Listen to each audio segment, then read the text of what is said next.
Space Empires is an amazing game. For a new player though, the number of ship types, even in the basic game, can be a bit overwhelming, so I thought I would take a few minutes to go over them today as we meet the fleet here on Legendary Tactics. Part of the fun of Space Empires is the number of different types of ships that comprise your fleet, but let's give them a brief overview so everyone, even beginners, can be on the same page. Each player in the basic game of Space Empires starts with 3 scouts, 3 colony ships, 4 shipyards, and a miner. We'll start with the scouts as they will be key to your early game's development. Looking at the counter first, we can derive some useful information there. First of all, you can have up to 5 scout groups, each with up to 6 scouts per group.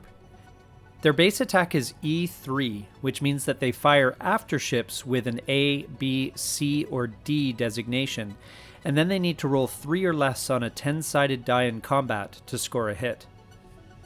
Defensively, they have no defense strength, and they have 1 hull point, which means that a single hit will destroy them.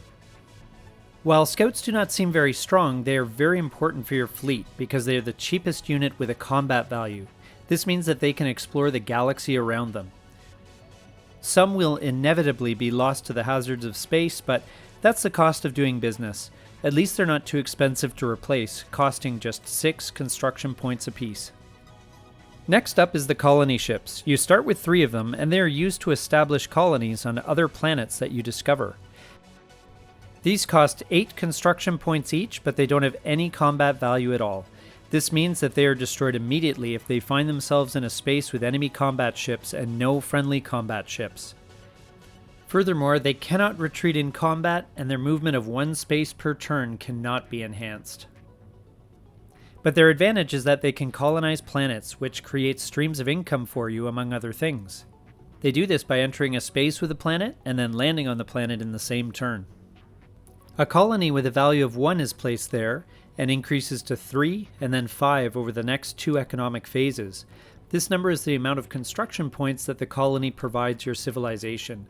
Colonies are vital to your economy as they provide income and also forward bases for your civilization. Then we have the shipyards. Shipyards allow you to build ships, and each shipyard that you have before you upgrade it with any technology can build you 1 hull point per economic phase. You can buy additional shipyards at 6 construction points each, but you can only buy 1 shipyard per space each economic phase. They take a while to build up. You don't need a shipyard to build a shipyard though. They can be built at your homeworld or any colony that is producing income for you. Shipyards are pretty decent defensively as well. They have a very respectable class or combat initiative of C, though they need 3 or less to get a hit. But all things considered, they're pretty decent at holding their own. The other advantage is that they're automatically upgraded to the highest tactics, attack, and defense technology for free, subject to the hull size limit, which limits the attack and defense technology upgrades to 1. And finally, the miners. Each player starts with 1 of these, and you can buy a second one for 5 construction points. You need to think of these less as miners and more as intergalactic transport trucks focused primarily on pickup and delivery. As you explore the known universe of the game, you will run across minerals and occasionally a shipwreck that are able to be utilized by players to build more ships and improve technology. But they're no good to anyone floating out there in deep space. It's the miner's job to pick them up and drop them off at a homeworld or colony so that they can be utilized the next economic phase.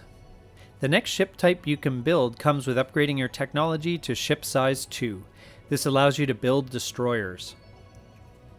Destroyers cost 9 construction points and are slightly better than scouts in that their firepower is 4 instead of 3, and because their initiative or class is at level D. They will fire before scouts in combat. I find that usually the first incursions to your territory by other players will be made with destroyers. Like scouts, there is no innate defense factor with destroyers, and they have 1 hull point. In the advanced game, destroyers can be fit with scanners, which can be used to detect enemy cloaked ships, which can be exceedingly useful, although you don't need to worry about that in the basic game. The next available ship comes with the next upgrade in ship size technology to 3, which allows players to build cruisers. Cruisers are a very decent ship that can be quite tough, especially when attack and defense values have been boosted by investing in technology. As they stand initially, for a cost of 12 construction points, they are at C4 in combat, which means they fire before Ds and Es, and they have the same base attack strength as destroyers, needing to roll 4 or less on the 10-sided combat die. And they do have a defense strength of 1, which means that enemy ships firing on them have to reduce their attack strength by 1, making them harder to hit. And even if they are hit, they have 2 hull points, making them reasonably hardy. One nice ability that cruisers can have is exploration. For 15 construction points, cruisers can be upgraded to have this ability, which allows a player to take a peek at one of the neighboring inverted counters before movement. It allows for much safer and more efficient exploration. This is obviously much more useful when exploring deep space, as it is likely that by the time you have this level of technology, your home system has been completely explored long beforehand. And, obviously, this has more value on larger maps as a long-term investment, as there is more exploration to be done. Battle cruisers are interesting. In Close Encounters, the expansion for Space Empires, they get a bit of an upgrade in that you can buy technology that makes them sneaky fast, but in the basic game, they are only a small upgrade over cruisers. After upgrading to ship-size technology level 4, they cost 15 construction points each, and they have the same defense strength and hull size as cruisers. What you do get for the extra money is that they are B5 in combat, so at B class they are better than most ships you'll encounter, and a hit on a 5 or less on the combat die is pretty good. They are certainly the next step in an arms race, but not much of one. Next up we have the big guys, starting with battleships. These are always intimidating to an opponent, especially as a group where there's potentially more than one. Battleships are pretty strong. Though they cost 20 construction points each, they have the highest firing initiative with A, and they need a 5 or less to get a hit. And they have a defensive strength of 2, which means that any enemy ships will reduce their attack strength by 2 when firing on them. And most importantly, they have 3 hull points, which makes them very tough to kill. They do require ship-size technology of level 5 or more to build. And finally, dreadnoughts. These are the motherships, the toughest ships available in the basic game. They cost 24, and for all those construction points, you get to fire with a class or combat initiative level of A, which is pretty much going to be before anyone else, and you get a hit on a 6 or less. And you also get the highest innate defense strength in the basic game at 3. This means that enemy ships firing at you will have a tough job hitting without some extra technology to help them out. It's important to note that a roll of 1 on the combat die is always a hit, so even a basic scout with an attack strength of 3 can hit on a roll of 1, even if one would think that their attack strength is completely cancelled by the dreadnought defense. Also, dreadnoughts have a hull size of 3, which is equal to the battleship. Very tough to eliminate, as your opponents will soon find out. You'll need to invest in ship-size technology of 6 in order to build these, which is quite an investment. That said, these ships are super fun to battle with, so that investment is totally worth it. An interesting part of your defenses are bases. These cost 12 construction points each, and you must have at least ship-size technology of 2 or more in order to build them. They cannot move, nor can they retreat, and you can only have 1 base per space, although you don't need a shipyard to buy one. There is no maintenance cost for bases, and they are automatically upgraded to the highest technology for free. Although they have their limitations, they're pretty nice to have on defense. Their class or combat initiative is A, and they get a hit on a 7 or less with their basic model.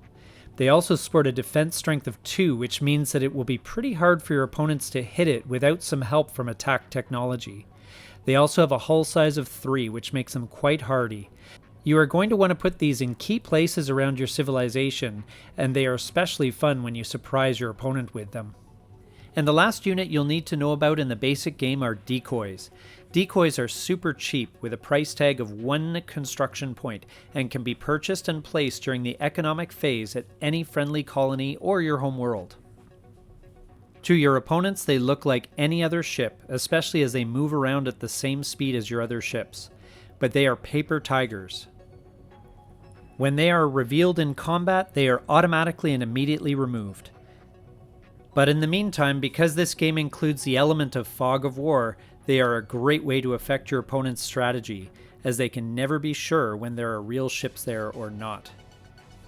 And those are the components of your fleet in the basic game of Space Empires. We hope you found this video helpful, and if you did, please take a moment to like, comment, and subscribe down below. This is Legendary Tactics.